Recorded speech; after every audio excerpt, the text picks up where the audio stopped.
누가복음 8장 40절로 48절 말씀까지 다 함께 합독하시겠습니다. 예수께서 돌아오심에 우리가 환영하니 이는 다 기다렸음이로라. 이에 해당장인 야이로라 하는 사람이 와서 예수의 발 아래 엎드려 자기 집에 고기를 치기를 간구하니 이는 자기에게 12살 된 외딸이 있어 죽어 가밀더라. 예수께서 가실 때 무리가 밀려들더라. 이에 12회를 혈류증으로 앓는 중에 아무에게도 고침을 받지 못하던 여자가 예수의 뒤로 와서 그의 옷가에 손을 대니 혈류증이 즉시 그쳤더라. 예수께서 이르시되 내게 손을 댄 자가 누구냐 하시니 다 아니라 할 때 베드로가 이르되 주여 우리가 밀려들어 미나이다. 예수께서 이르시되 내게 손을 댄 자가 있도다. 이는 내게서 능력이 나간 줄 아리로다 하신대 여자가 스스로 숨기지 못할 줄 알고 떨며 나와 엎드려 그 손댄 이유와 곧 나은 것을 모든 사람 앞에서 말하니 예수께서 이르시되 딸아 내 믿음이 너를 구원하였으니 평안히 가라 하시더라. 아멘. 우리가 읽은 이 본문 말씀을 통하여서 내게 손을 댄 자가 누구냐라고 하는 제목으로 우리 하나님의 말씀을 우리가 들을 때 하나님께서 각자에게 주시는 큰 은혜가 있기를 원합니다. 아멘. 여러분 우리가 사는 이 세상은 순서대로 가는 게 아니죠. 어, 12살 된 어린아이도 죽을 수도 있고 또 12년 동안이나 불치병에 시달릴 수도 있는 것이 이 세상이고 우리 인생입니다. 질병과 죽음이 또한 고통과 슬픔이 우리가 살고 있는 이 세상을 지배하고 있다는 사실을 우리는 한시도 잊고 살아서는 안 될 것입니다. 의학이 발달했습니다. 그래서 60 넘기는 것 아무것도 아니가 됐어요. 70도 그래요. 100세까지는 이제는 웬만하면 살아갈 수 있을 것 같습니다. 그러나 우리가 100세까지 산다 할지라도 죽음과 슬픔과 괴로운 일이 가득 찬 인생이라고 하는 것은 이것은 변함이 없는 진리입니다. 인간이 만들어가는 세상은 혼돈한 세상입니다. 질서가 있는 것 같은데 무질서가 가득한 세상입니다. 그러나 하나님은 인간이 만들어가는 세상이 아니라 당신이 만들어갈 하나님의 나라를 위해서 이 땅에 예수 그리스도를 보내주셨습니다. 이 땅에 하나님의 보내심을 따라서 오신 예수님은 어떻게 사셨는가? 그것이 우리가 눈여겨봐야 될 사실이죠. 이 땅에 오신 예수님은 어떻게 사셨는가? 우리 인간들에게 조그만 좀 물질을 주고 권력을 주면 그 물질과 그 권력을 가지고 우리 인간들은 어떻게 씁니까? 여러분들에게 돈을 한 1억을 준다고 한다면 여러분들은 그 돈을 가지고 어디다 쓰시겠습니까? 여러분들에게 권력을 준다고 한다면 여러분들은 그 권력을 어디에 쓰시겠습니까? 무한한 권력, 전능하신 우리 주님께서 그 당신의 그 무한한 능력을 가지고 미천한 사람 위에 군림하시고 종처럼 우리 주님께서 부리셨는가? 인간은 그렇게 하지만 우리 주님은 그렇게 하지 않으셨어요. 오늘 본문에 기록되어진 한 사건을 우리가 살펴봄으로 말미암아 우리 주님은 어떻게 하셨는가? 우리 주님은 우리가 어떻게 하기를 원하는가? 그것을 배우기를 원합니다. 제발 좀 우리 마을에서 떠나가 주십시오. 거라사인들이 예수님을 밀어냈어요. 예수님을 거절했어요. 그리고 우리 주님께서 가버나움으로 돌아오십니다. 거라사인들에게 밀려서 거절을 받고 우리 주님은 이 갈릴리 가버나움으로 돌아왔을 때 수많은 인파가 예수님을 환영했습니다. 한 지역에서는 제발 좀 우리 마을에서 떠나달라고 간청을 하고, 한 지역에서는 대환영을 하는 상반된 반응을 보이는 모습을 8장은 우리들에게 보여주고 있습니다. 수많은 인파 속에는 누가 있었는고 하면 12살 먹은 외동딸이 죽어가는 그 모습을 안타깝게 지켜볼 수 없는 그 아버지가 기다리고 있었습니다. 그 아버지가 예수님 앞에 나와서 제발 자기 죽어가는 딸을 살려달라고 엎드려 애원하는 이 회당장인 야이로, 이 야이로의 간청을 받고 예수님께서 야이로의 집으로 발길을 옮길 때 일어난 사건이 우리가 읽은 본문의 내용입니다. 급박속 돌아가라는 말이 있는데 급하면 꼭 길이 막히는 것 같습니다. 아버지 야이로는 1분 1초가 딸의 생명인데 엄청난 인파가 몰려들었습니다. 야이로가 태어나서 이렇게 많은 인파를 본 것은 아마 그때가 처음이었을 것입니다. 예수께서 가실 때 무리가 밀려들더라. 이렇게 수많은 사람들이 밀려드는 것으로 끝나는 것이 아니라 예상치 않은 사건이 발생했습니다. 이 예상치 않은 사건이 발생하면 그 일이 때때로 아주 귀찮고 성가신 일이 되기도 합니다. 그러나 그 귀찮고 성가신 일이 때론 주님의 영광이 드러나는 일이 되기도 하지요. 그 성가신 일을 만든 원인 제공자는 한 여인이었습니다.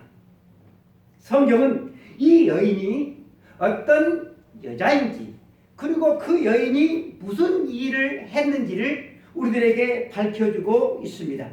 43절, 44절 한번 보겠습니다. 이에 12회를 혈류증으로 앓는 중에 아무에게도 고침을 받지 못하던 여자가 예수의 뒤로 와서 그의 옷가에 손을 대니 혈류증이 즉시 그쳤더라. 누가는 이 여인을 소개하는데 혈류증을 앓는 여인이다. 그것도 12년 동안. 혈류증, 이 말을 풀이하면 피가 흐르는 병입니다. 요즘식으로 말하면 월경불순이라고 말해도 될 것 같습니다. 이 혈류증, 월경불순병은 모세의 율법에 따르면 사람들과 더불어서 함께 살아갈 수 없는 부정한 병이었습니다. 이 병이 무려 12년 동안 계속되었는데 이 12년 동안 이 여자는 속절없이 그냥 흘려보낸 것이 아니라 할 수 있을 모든 노력을 다 해보았습니다. 마가의 기록을 보면 그녀가 얼마나 발버둥을 쳤는지 잘 보여주고 있습니다. 우리는 본문으로 누가복음을 읽었는데 같은 사건이 마가복음 5장에 기록되어져 있는데요. 5장 26절에 마가복음 5장 26절에 마가는 이렇게 기록을 하고 있어요. 많은 의사에게 괴로움을 받았고 가진 것도 다 허비하였으되 아무 효용이 없고 도리어 더 중하여졌던 차에. 사람이 아프면 뭐가 얇아진다고 하죠? 귀가 얇아져요. 저도 간이 안 좋으니까 간에 좋다고 하면 귀가 솔깃해져요. 떼돈을 벌기를 원하는 사람은 누가 무슨 떼돈을 벌었다 하면 귀가 솔깃해지죠. 사람은 관심이 있어 하는 것에 귀가 솔깃해집니다. 이 여자는 용한 의사가 있다고 한다면 다 찾아가 보았지만 그러한 모든 노력에도 불구하고 병은 오히려 더 중하여졌습니다. 뿐만 아니라 가지고 있던 재산도 다 허비해서 알거지가 되어 있습니다. 그러던 차에 이 여인이 예수님에 대한 소문을 듣게 되어집니다. 마가복음 5장 27절 예수의 소문을 듣고 예수의 소문을 들었어요. 그렇다고 한다면 여러분 이 여인이 무엇을 했겠습니까? 무리 가운데 끼어 뒤로 와서 그의 옷에 손을 대니 옛날이나 지금이나 환자가 있는 곳에는 누가 있어요? 병을 고치는 의사가 있죠. 의사는 환자 덕에 살아가죠. 의사는 환자의 병을 고쳐주고 돈을 벌죠. 그런데 많은 의사들이 이 환자의 병을 고쳐주지도 못했는데 무엇은 받아갔어요? 치료비, 돈은 받아갔다라고 하는 것입니다. 그래서 이 환자 여인은 병은 고치지 않았어요. 그런데 돈도 잃고 또 건강도 더 악화되어져 갔어요. 많은 의사에게 한두 의사가 아니에요. 여러분 한두 명을 많은 의사라고 말하지는 않았을 거예요. 많은 의사들에게 뭘 받았어요? 괴로움을 받았고 의사들은 이 방법으로 고칠 수 있습니다. 저 방법으로 고칠 수 있습니다. 이 약으로 고칠 수 있습니다. 저 약으로 고칠 수 있습니다 하면서 각기 나름대로 의술을 펼쳤지만 병은 더 중하여져 갔고 치료비 때문에 가진 모든 재산은 다 사라지게 되었다라고 하는 것입니다. 아무 효험도 없이 병이 오히려 더 중하여졌다고 한다면 의사가 배상을 해줘야 되는데 배상은 못 해주면 돈을 받지 말아야 되는데 우리가 사는 세상은 전혀 그렇지 않습니다. 병은 고치지 못해도 꼬박꼬박 치료비는 받아요. 그래서 불쌍한 것은 누구예요? 환자예요. 그래서 아프지 말아야 돼요. 내가 아프지 말아야 되겠다 마음 먹는다고 여러분 질병이 되지 않습니까? 마가는 이 여인에게 일어났던 일들을 짧은 문장이지만 사실적으로 기록을 해 놓았습니다. 의사들의 입장에서는 상당히 불편한 이야기를 사실적으로 진실되게 기록을 해 놓았다는 것입니다. 다시 마가의 기록을 제가 여러분들에게 읽어드리겠습니다. 많은 의사에게 많은 괴로움을 받았고 가진 것도 다 허비하였으되 많은 의사에게 많은 괴로움을 받았고 가진 것을 다 허비하였으되 아무 효험도 없이 도리어 더 중하여졌던 차에 여러분들이 이 여자의 형편이라고 한다면 어떻게 하시겠습니까?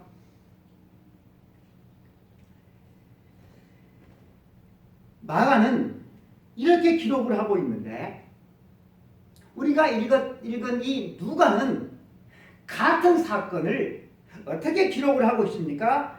8장 43절입니다. 이에 12회를 혈류증으로 앓는 중에 아무에게도 고침을 받지 못하던 여자가, 누가 사실적으로 기록을 하고 누가 사실적으로 기록하지 않고 둘을 뭉실하게 기록을 했습니까? 조집사님? 예? 마가와 누가의 차이점이 분명히 보이죠. 마가는 많은 의사에게 해롱을 받았고 있는 것도 다 허비하였으되 아무 효용도 없고 도리어 중하여 졌다. 이렇게 기록을 하고 있는데 반해 이 누가는 자기 자신의 전직 직업이 뭐였어요? 최 집사님? 누가의 전직 직업 의사였잖아요. 의사. 그러니까 의사이니까 누구보다도 의사의 비리, 그렇죠? 이걸 잘 알죠. 잘 알아. 그럼에도 불구하고 이 의사들의 비리에 대해서는 소상하게 밝혀줄 의도가 없었는지 그냥 둘이 뭉실하게 기록을 해 놓았다라고 하는 거예요. 성경을 읽으면서 이러한 부분들을 비교해 가면서 좀 이렇게 읽다 보면 얼마나 재미있는지를 몰라요.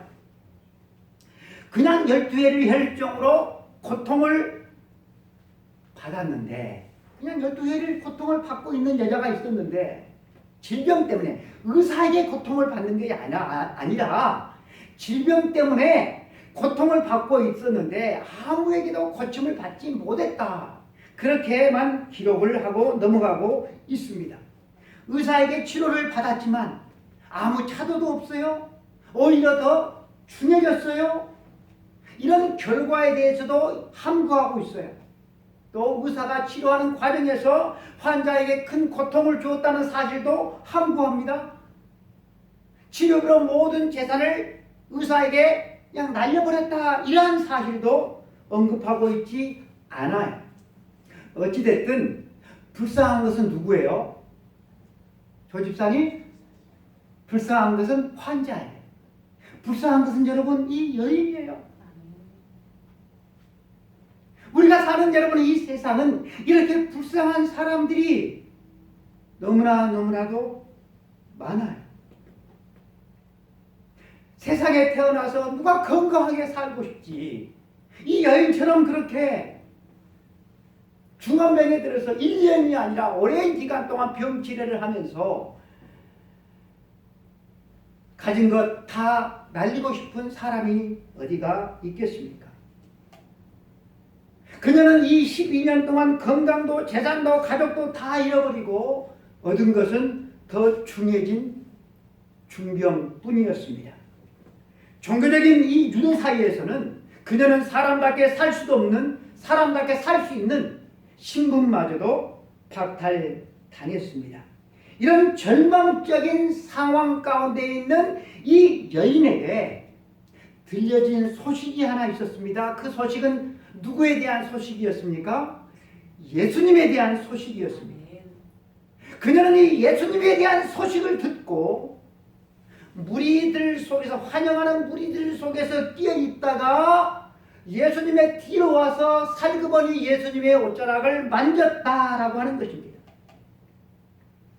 여기서 우리가 여러분 생각해 봐야 될 것이 한 가지가 있는데요. 이 가련하고 불쌍한 이 여자가 언제 예수님에 대한 소문을 듣게 되었느냐라고 하는 거예요. 12년 동안 이 여자가 자기가 가진 모든 것들로, 자기가 가진 모든 인맥들로 해볼 만큼 다 해보고 안 되니까 그때서야 비로소 누구에 대한 소문이, 예수님에 대한 이야기와 소문이 들려지게 되었다라고 하는 거예요. 여러분 지금 이 사건은 어느 지역에서 일어난 사건입니까? 조집사님? 눈 감으면 계속 부를 거예요. 어디 지역에 있어요? 갈릴리, 가버나움. 제가 지난주에 이 가버나움이 어떤 곳인지에 대해서 말씀을 드렸죠. 가버나움은 예수님께서 사역을 하시면서 나사렛에서 어디로 이사했다고 했어요? 가버나움으로. 가버나움은 예수님의 사역의 중심지입니다.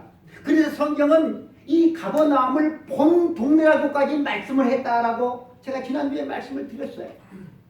가버나움에서 일어난 일이에요. 그리고 이 여자는 어디 사람이에요? 가버나움 사람이에요. 그렇다고 한다면 진즉 예수님에 대한 소식과 소문을 들었어도 골백 번 들었을 겁니다. 그런데 그때는 예수님에 대한 소식이 귀에 들려지지를 않았어요. 그리고 언제 들려졌습니까? 할 짓 안 할 짓 다 해보고 안 되니까 그때서야 비로소 예수님에 대한 소식이 들려졌다라고 하는 것입니다. 이 회당장 야이로도 마찬가지입니다. 나름대로 할 짓 다 해봐도 12살 먹은 외동딸이 죽어가니까 그때서야 예수님 앞에 나와서 무릎을 꿇게 되었다라고 하는 거예요. 저들의 능력이 다 할 때 비로소 예수님에 대한 소식이 그들의 귀에 들려졌다는 이 사실은 매우 의미심장한 진리가 되어집니다. 여러분, 어떤 사람들에게 예수님이 소망이십니까?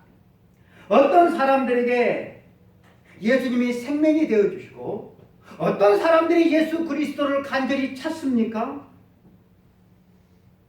자기 자신들의 진실된 처지, 자기 자신, 인간의 처지를 아는 사람들만이 그들에게 예수님은 소망이 되시고 그들에게 생명이 되시고 그들이 예수 그리스도를 찾습니다.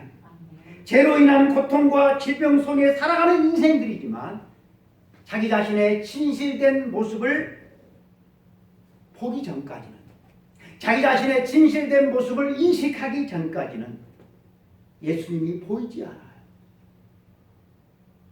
교회를 다니도 마찬가지입니다.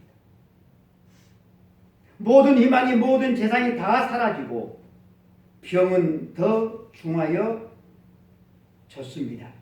삶은 초가에 갇혀있던 이 여인에게 그때서야 예수님에 대한 소문이 들려졌고 그 소문이 이 여인을 움직이게 만들었습니다. 44절 보니까 예수의 뒤로 와서 그의 옷가에 손을 대니 혈루증이 즉시 그쳤더라.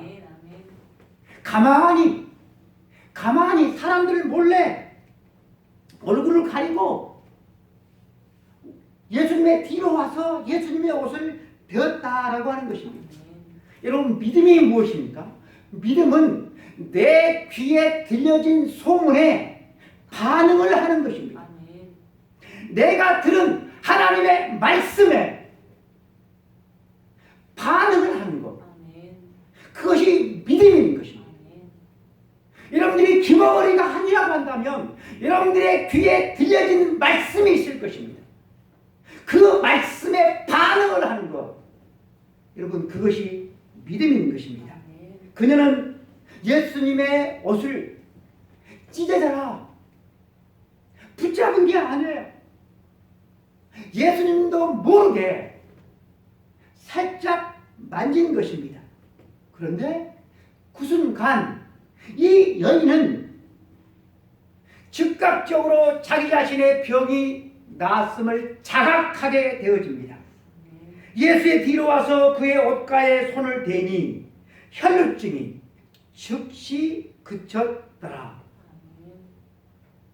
이 사실을 마가는 이렇게 기록을 하고 있습니다. 이에 그의 혈루 근원이 곧 마름에 병이 나온 줄 몸에 깨달으니라.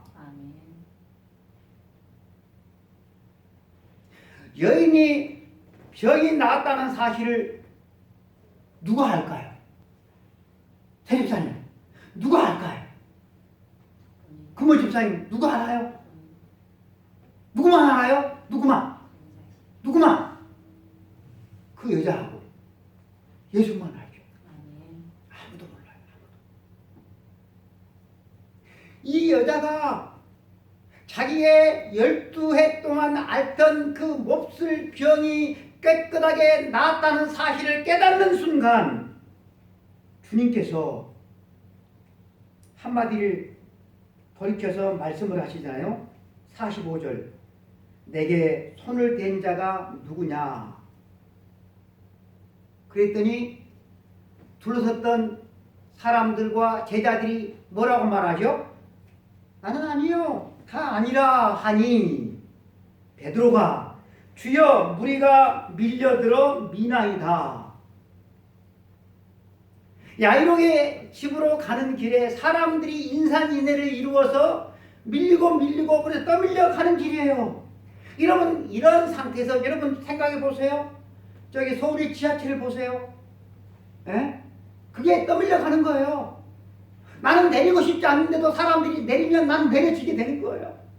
그런 상태에서 옷깃을 만지고 스치는 것은 지극히 당연한 일일 것입니다. 예수님의 질문에 베드로가 짜증 섞인 말을 내뱉은 것입니다. 주님, 이런 지경에 누가 예수님의 옷을 만졌다고 따집니까? 지금 따질 때입니까? 그러나 여러분, 주님의 수준은 베드로의 수준이 아니죠. 주님은 밀리고 밀치는 그 무리 속에서 어쩌다가 당신의 옷을 만지거나 스친 사람을 찾으신 것이 아닙니다. 목적을 가지고 의도적으로 만진 그 사람을 찾으신 것입니다.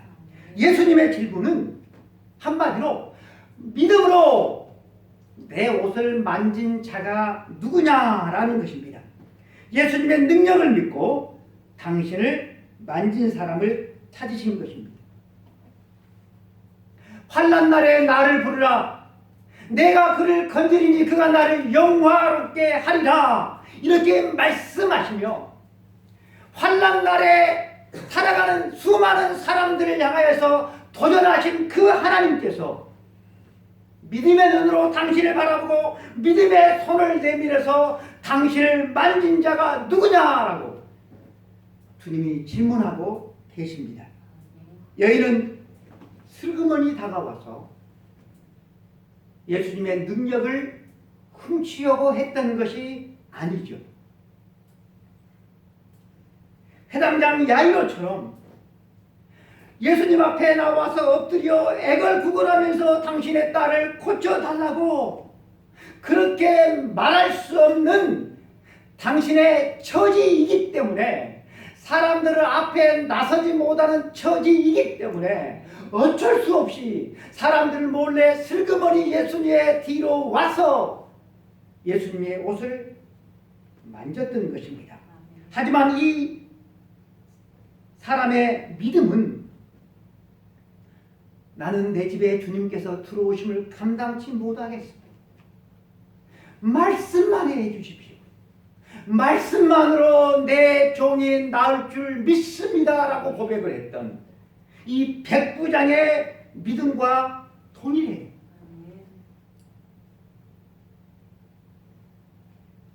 믿음이 있었기 때문에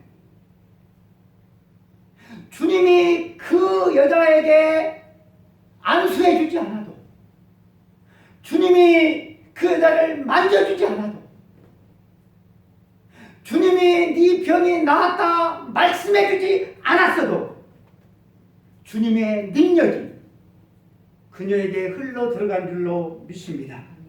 밀치고 밀치는 와중에 예수님의 옷을 만지고 스친 사람들이 여러분 어디 한두 사람이었겠습니까?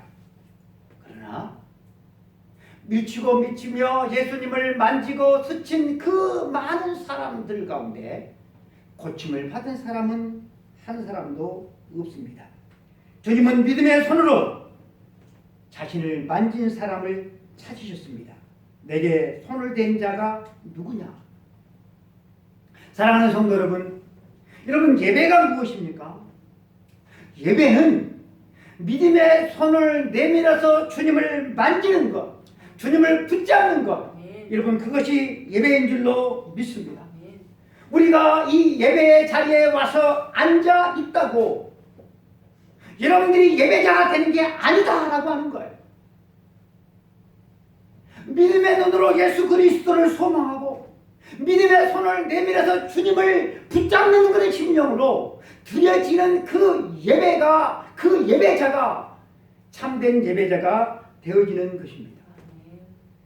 누구나가 다 와서 예수 그리스도의 주변에 수많은 군중들이 모여서 밀치고 밀쳤던 것처럼 누구나가 이 예배의 자리에 와서 앉아 있을 수는 있습니다.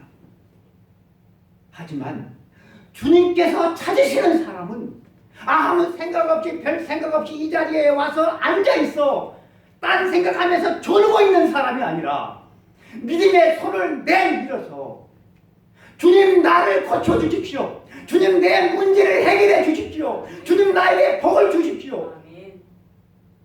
그 사람을 주님께서 찾으신다라고 하는 것입니다. 여러분 주님이 당신을 만진 사람이 누구신지를 몰랐을까요? 누군지를 몰라서 여러분 그 사람을 찾으신 것 같습니다. 주님은 공짜로 병을 고치고 태운 수속 없이 도망치려는 사람을 붙잡으려는 병원 직원처럼 슬쩍 자기 병만 고치고 그리고 얌체처럼 가려는 그런 사람을 혼내주려고 당신을 만진 사람을 찾으신 것이 아니에요. 주님은 그 여자를 위해서 그리고 둘러선 많은 사람들을 위해서 부르신 것입니다. 이것이 사람들과 예수님의 크나큰 차이입니다. 사람들은 안지나서나 내 생각, 내 중심, 내 이익, 내 자존심 이것밖에 없어요. 그런데 주님은 그렇지 않으시다라고 하는 것입니다. 베드로의 생각처럼 주님 참 답답하십니다. 이렇게 사람들이 미는데 도대체 누가 나한테 손을 내미냐고 그런 질문이나 하십니까? 주님이 부질없는 질문으로 시간을 지체하려고 하신 것이 아닙니다. 주님이 다 무슨 생각이 있을 것이라고 그렇게 생각했더라고 한다면 가만히라도 있었을 텐데 혼자 답답해서 불쑥 한마디를 해대는 이 베드로의 모습을 보면 꼭 나를 보는 것 같아. 꼭 나를 보는 것 같아. 여러분 베드로만 그런 생각을 했겠습니까? 이 많은 사람들이 미치고 있는 것을 뻔히 아시면서도 누가 나를 만졌느냐라고 물으시는 예수님을 바라보면서 예수님 참 이상한 사람이네. 철딱서니가 없네. 그렇게 생각한 사람들이 여러분 베드로뿐이었겠습니까? 성격상 베드로가 불쑥 튀어나온 것이겠죠. 김선환 집사님이 사시는 대주 아파트는 일방통행입니다. 한 바퀴를 뺑 돌아서 가야 돼요. 네, 입구가 있고 출구가 있어요.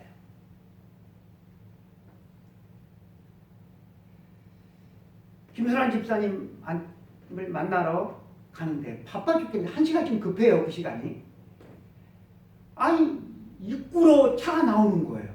출구로 나와야 되는데 지금 바빠 죽겠어요 제가. 그래서 아니 이 사람이 지금 쌍라이트를 켤 뻔했어요.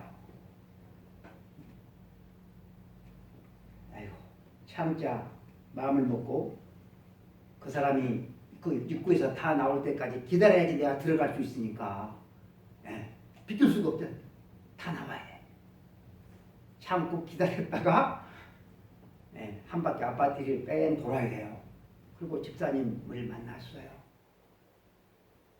집사님을 본 뒤에 왜 그 사람이 역주행을 했는지 알게 되었어요.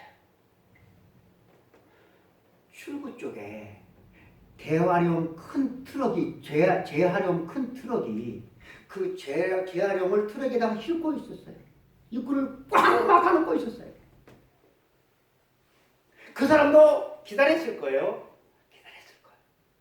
그러다가 아이고 안 되겠구나 해서 하는 수 없이 역주행을 했을 것입니다. 그것도 모르고 욱 했던 저 자신이 참으로 부끄러웠습니다. 다음부터는 안 그래야지. 다 사정이 있겠거니. 따라서 해볼까요? 사정이 있겠거니. 그렇게 마음먹기로 했습니다. 심상치 않게 돌아가는 분위기 속에서 여자가 더 이상 자기 자신이 한 일을 숨길 수가 없게 되어서 떨며 나와 엎드려서 자기 자신이 예수님을 손댄 연고와 손댐으로 말미암아 자기의 병이 나았음을 모든 사람 앞에 다 고했습니다. 그러자 예수님께서 하신 말씀이 48절에 보니까 딸아 네 믿음이 너를 구원하였으니 평안히 가라 하시더라. 아멘. 여러분 예수님께서 무엇 때문에 자기 자신을 만진 사람을 찾으셨는지에 대한 대답이 바로 여기에 나오고 있습니다. 주님은 당신을 믿음으로 만진 사람을 찾으셨는데 그녀가 공적으로 자기 자신의 믿음을 고백하도록 믿음으로 병고침을 받고 믿음으로 구원을 얻었음을 사람들에게 선포하기 위해서 또한 그녀가 공적으로 자기 자신의 믿음을 고백하도록 하기 위해서 주님은 그 여인을 찾으셨습니다. 마음으로 믿으면 구원을 얻지만 마음으로 믿은 그것을 입으로 시인하면 그 사람은 하나님의 백성들과 공적인 교제를 이루게 되어지고 하나님의 사람들과 함께 교제하게 되어지고 혼자가 아니라 믿음의 가족을 만나게 되어지는 것입니다.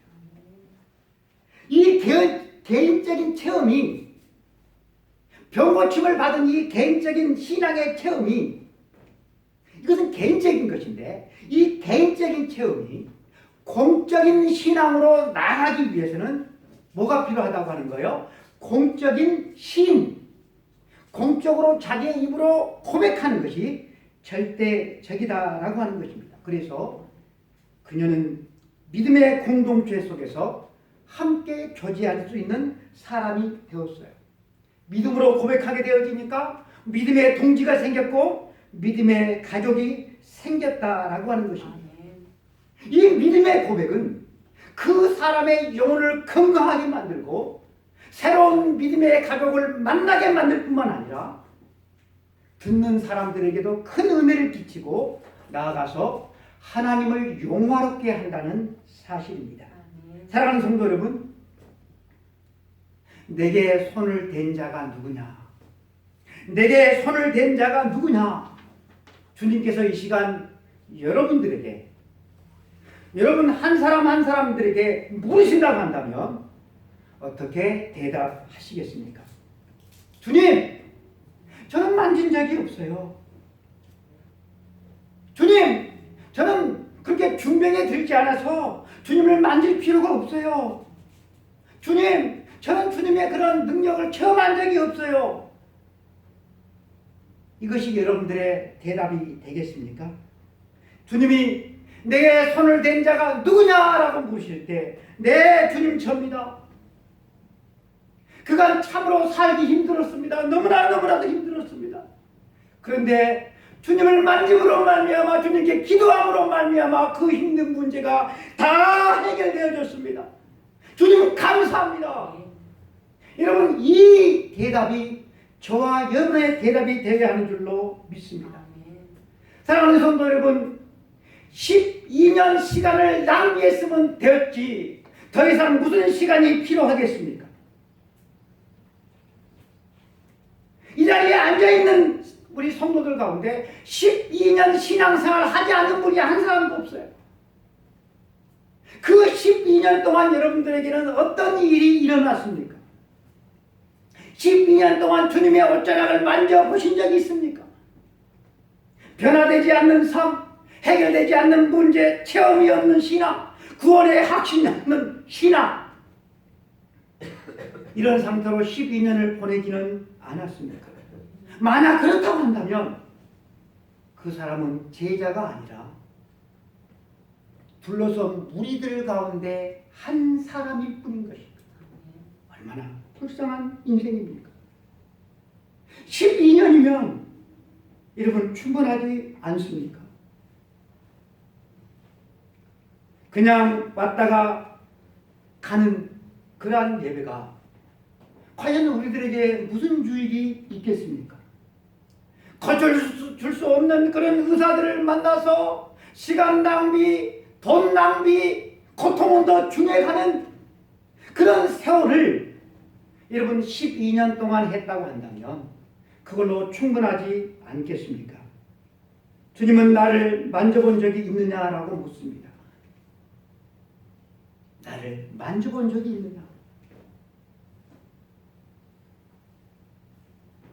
주님의 능력은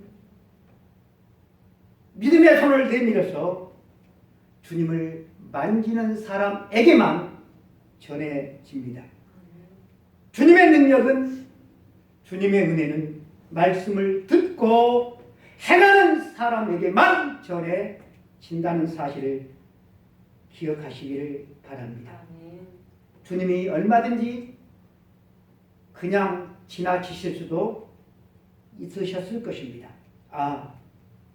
12년 동안이나 혈루병으로 고통받던 여인이 믿음의 손을 내밀어서 나를 만짐으로 말미암아 그 고통받던 질병에서 해방되고 자유롭게 되었구나. 참 잘되었다. 이렇게 생각하시고 혼자 흐무대해 하시면서 그냥 지나칠 수도 얼마든지 있으셨습니다.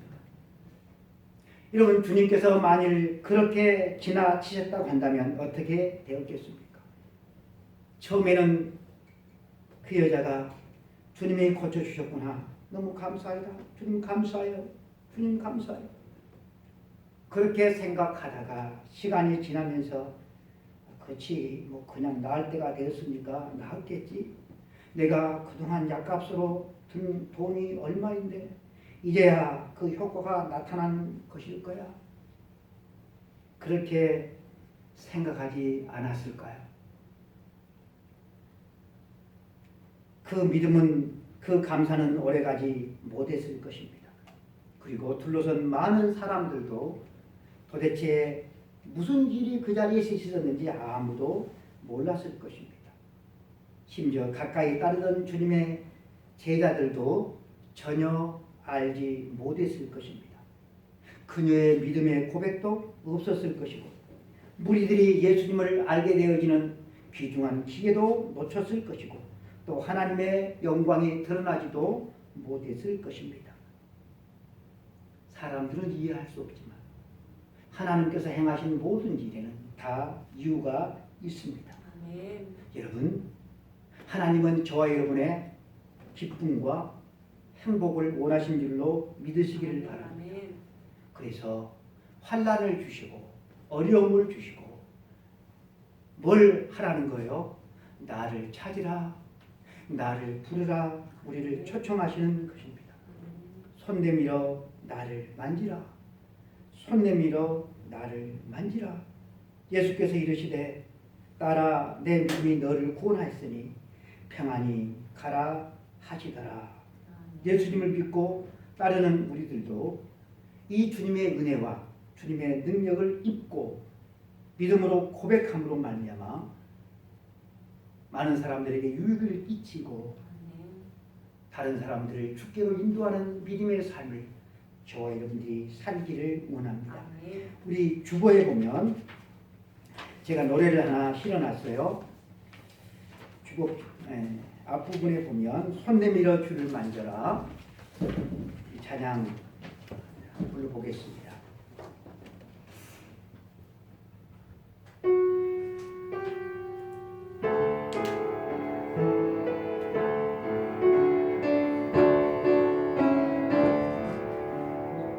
손 내밀어 주를 만져라 주 지나신다